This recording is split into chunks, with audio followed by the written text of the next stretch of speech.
St. Timothy at Alpha and Omega. So, Mr. Diskaya, sinabi niyo po sa affidavit ninyo na hindi maiiwasan magbayad sa mga regional directors at district engineers ng DPWH para makakuha ng projects. Wow, no? Sabi niyo pa ay nagbabayad kayo ng from 10 to 25% sa DPWH. Kinailangan niyo rin bang magbayad ng SOP para makakuha ng projects doon naman sa Quezon City? Your Honor, hindi po. Bali, kami po ay nilalapitan lang po pag once na may award na po at saka lang po kami nilalapitan. At ayaw po naming magbigay, Your Honor. Kaya lang po, ay napapressure lang po kami.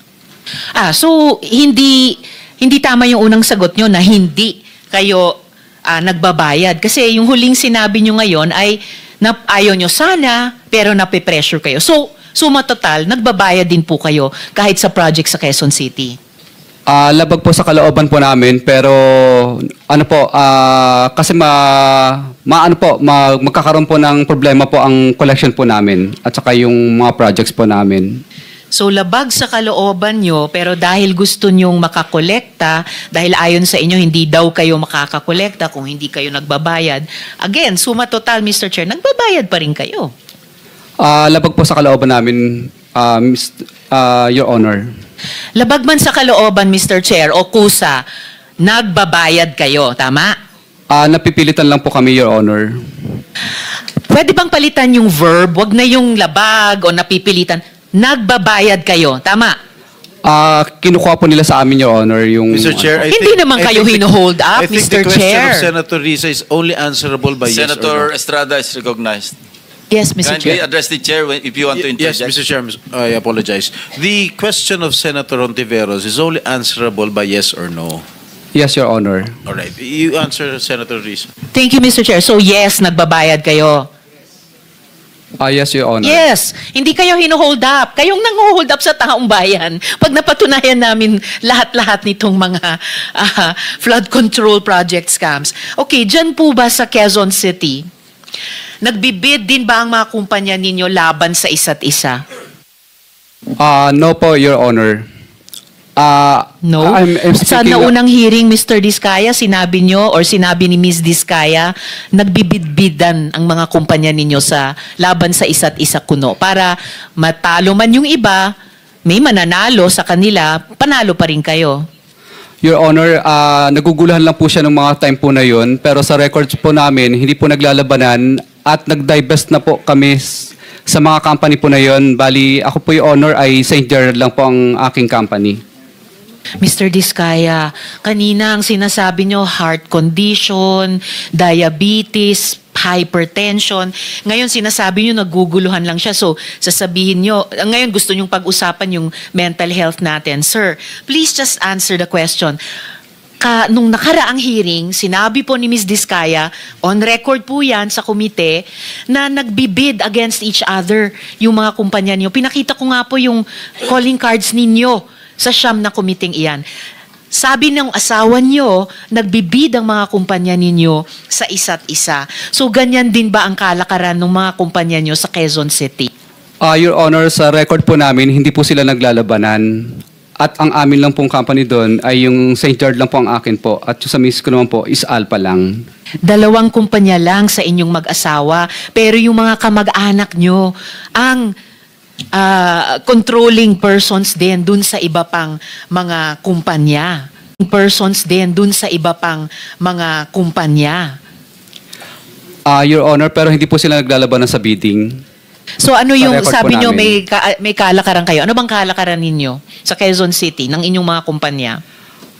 Sumasali po kami sa public bidding. Pag nakikita po namin sa PhilJeps, sumasali po kami para sa public bidding po.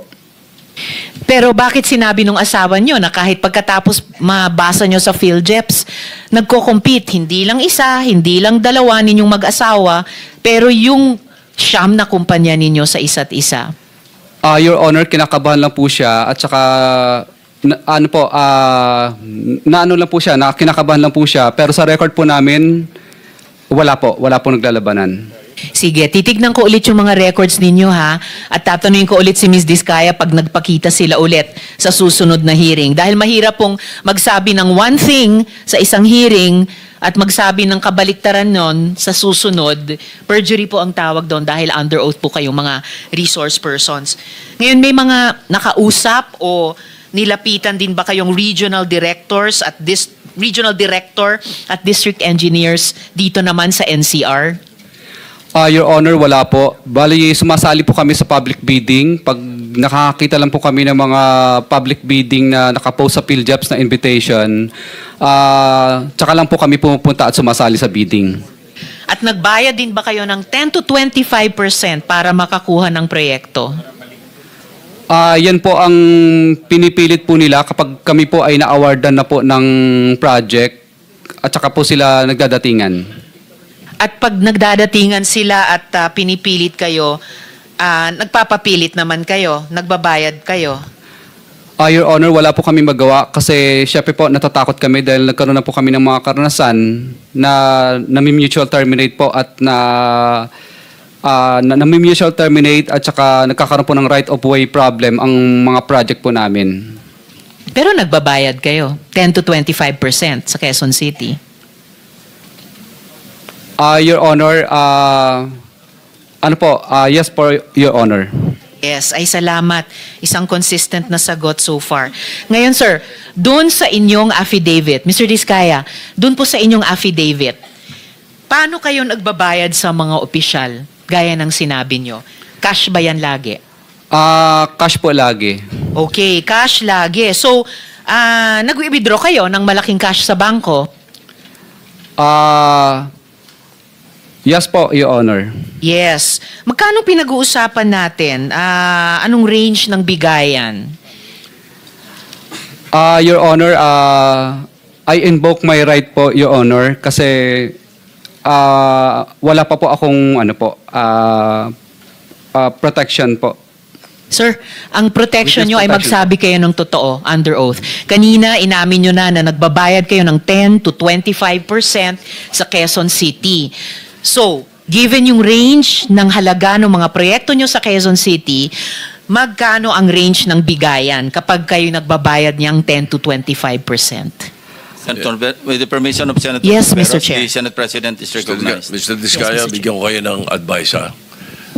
This is not because I am a lawyer. It's because I have been here for ages, since 1992. Ay, ako ang pinakamatandang senador dito eh. Sa term, hindi sa edad. Mas may edad sa akin yung katabi ko. Meron kayong legislative immunity, huwag kayong matakot.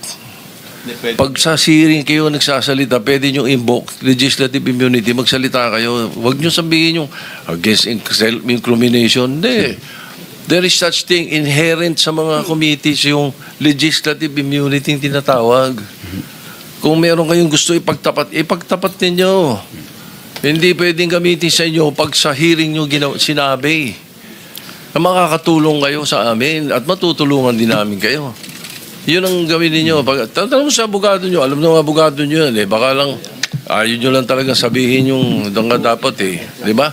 Huwag kayong matakot. At meron po kaming maibibigay sa inyong legislative immunity tinatawag. Your Honor, Salamat, okay lang po Mr. ba? Chair. Itatanong ko lang po muna sa legal counsel ko po. Mr.